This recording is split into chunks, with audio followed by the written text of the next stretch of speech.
Hello students, सुश्री classes में आपका स्वागत है। आज हम क्लास 11th के व्यवसाय अध्ययन के सेकंड चैप्टर व्यवसायिक संगठन के स्वरूप का अगला टॉपिक देखेंगे।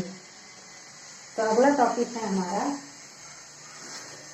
साझेदारी व एकाकी व्यापार में अंतर, difference between partnership and sole tradership.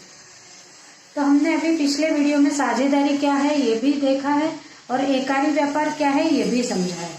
आपको इसको डिटेल्स में समझना हो तो मेरे पिछले 3-4 वीडियो देख लीजिए, तो आपको ये सब अच्छी से समझ में आ जाएगा। आज हम यहाँ पर देख रहे हैं साझेदारी और एकाकी व्यापार में अंतर। यहाँ हमने देखा अंतर का आधार। अंतर का आधार पहला है अधिनियम।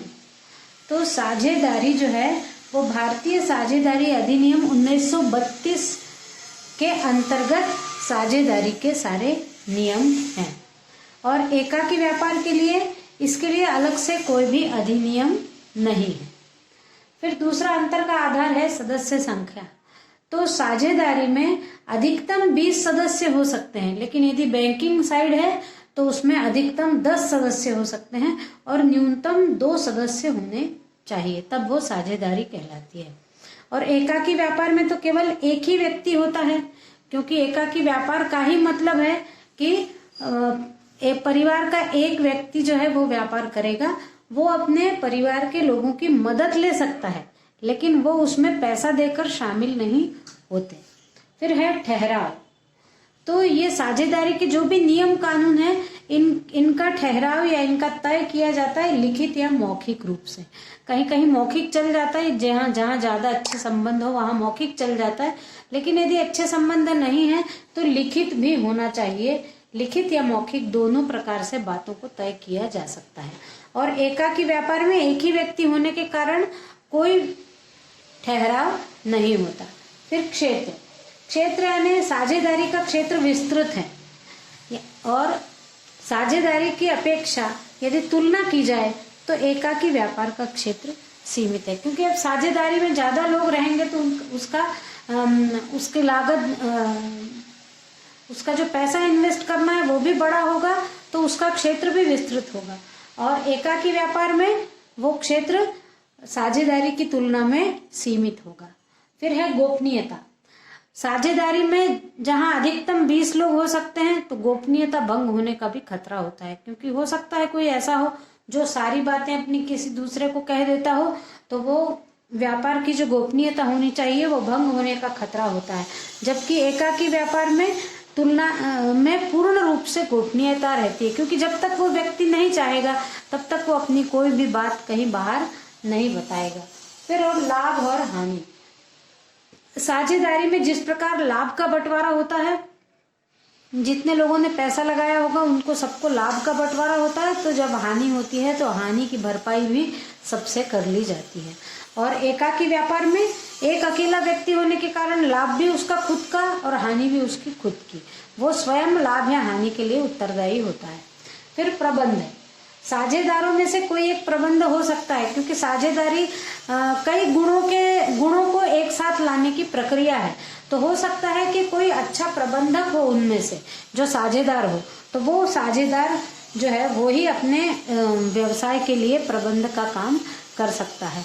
और एकाकी व्यापार में वो अकेला होने के कारण वही प्रबंधक भी है, वही व्यवसाय करने वाला है, उसी को सबसे ज्यादा उत्तरदायित्व निभाने पड़ते हैं या दायित्वों का निर्वहन उसको ज्यादा करना पड़ता है।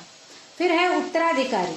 किसी साझेदार की यदि मृत्यु हो जाए या वो अवकाश ले लेगा तो उत्तराधिकारी उसका जो होगा वो साझेदार बनना चाहता है कि नहीं ये जरूरी नहीं है।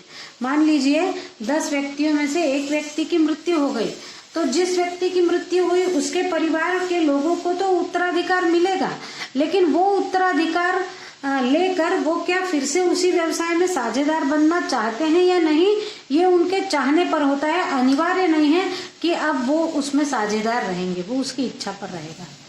और यहाँ एकाकी व्यापार में उत्तराधिकारी स्वतः ही व्यापार का स्वामी बन जाता है। यानी यदि किसी एकाकी व्यापार व्यवसायी की मृत्यु हो जाती है तो उसके बाद वो व्यापार उसके बेटे को यदि मिलता है तो वो बेटे को किसी कागज से या उससे कानूनन नहीं मिलेगा, वो तो एकाकी व्यापार का उत्तराधिकारी ही था, इसलिए उसको उत्तराधिकार अपने आप मिल जाता है। अभी हमने देखा कि साझेदारी और एकाकी व्यापार में क्या अंतर है, और अब हम देखेंगे साझेदारी व संयुक्त हिंदू परिवारीय व्यवसाय में क्या अंतर है, यानी difference between partnership and joint Hindu family business. इसमें हम देखते हैं अंतर का आधार। तो पहला अंतर का आधार है अधिनियम। तो साझेदारी भारतीय साझेदारी अधिनियम 1932 के अनुसार लागू होती है, कार्य करती है, और संयुक्त हिंदू परिवारीय व्यवसाय हिंदू अधिनियम लागू होता है। अब हम यदि अंतर का आधार देखें सदस्य संख्या, तो साझेदारी में न्यूनतम 2 होना चाहिए और अधिकतम 20 और बैंकिंग में अधिकतम 10 होना चाहिए, और संयुक्त हिंदू परिवारीय व्यवसाय में सदस्यों की कोई अधिकतम सीमा नहीं है। फिर है अनुबंध, यानी कुछ नियमों का सबको पालन करना पड़ता है और कुछ बातें पहले से तय हो जाती हैं, तो वो जो तय बातें हैं वो साझेदारी में अनुबंध होता है और संयुक्त हिंदू परिवारीय व्यवसाय में अनुबंध नहीं होता। फिर है दायित्व। दायित्व में असीमित दायित्व है और सभी का दायित्व, प्रत्येक साझेदार का अपना अपना दायित्व है और प्रत्येक के असीमित दायित्व है। लेकिन संयुक्त हिंदू परिवारीय व्यवसाय में कर्ता का दायित्व असीमित है और बाकी लोगों का दायित्व सीमित है। फिर है विघटन। विघटन यानी टूटना। यदि किसी साझेदार की मृत्यु हो जाए तो विघटन हो सकता है और मृत्यु पर भी कोई प्रभाव नहीं पड़ता। यहाँ मृत्यु पर भी कोई प्रभाव नहीं पड़ता। यदि संयुक्त हिंदू परिवारीय व्यवसाय में मृत्यु हो जाए तो भी उस व्यवसाय पर किसी की मृत्यु हो जाए तो प्रभाव नहीं पड़ता। यदि कर्ता की मृत्यु हो जाए तो कुछ दिन प्रभाव पड़ेगा, लेकिन फिर उत्तराधिकारी उसको चलाने लगेगा। फिर है अवयस्क। तो साझेदारी में अवयस्क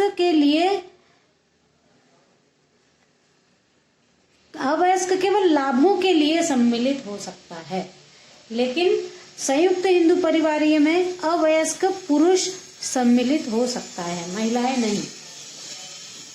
फिर है व्यापार का संचालन।